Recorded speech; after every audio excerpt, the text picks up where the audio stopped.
One of the things that's really interesting to me about this is the way social media has been used so effectively by the people who are running the No campaign. Because I'll tell you what, I live in the inner west of Sydney. This is yes country. This is Grainler. Albanese kicked off the campaign a few months ago at a park down the road from me. Every third sign is yes. Do you think anyone would dare put a no sign on their gate? Of course not. And yet, no is winning because it's not even about that sort of thing anymore. It's this sly insurgency online, which has done such a good job. And people, though, are really concerned about where this all goes because when the government says, oh, it's just about 439 words of this tiny little first cover page of the Uluru Statement, people think otherwise. Because this week we had a fascinating story out of Mossman, Peter Fitzsimon's country on the lower North Shore of Sydney, where the local Aboriginal Land Council has been trying to claim a piece of land. Now, I interviewed for the Daily Telegraph the guy behind this, Nathan Moran.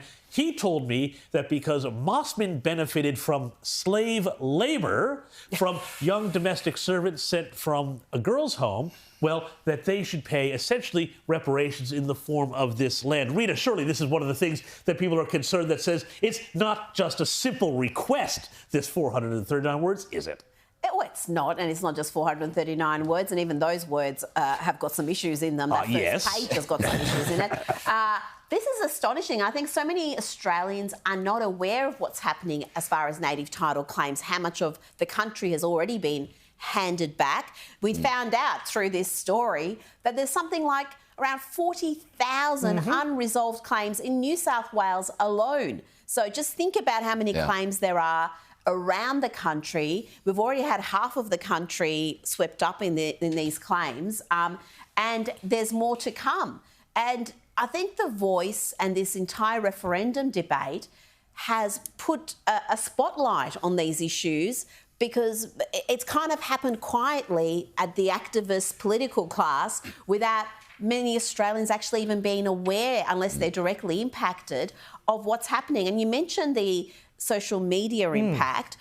Story in the Daily Telegraph today, the Yes campaign right now is the biggest political advertiser on Facebook and Instagram in Australia. They are cashed up, they are spending like mad, but their message isn't resonating. It's almost 1 in 3 voters don't rate the Yes campaign's arguments as compelling reasons to vote for The Voice.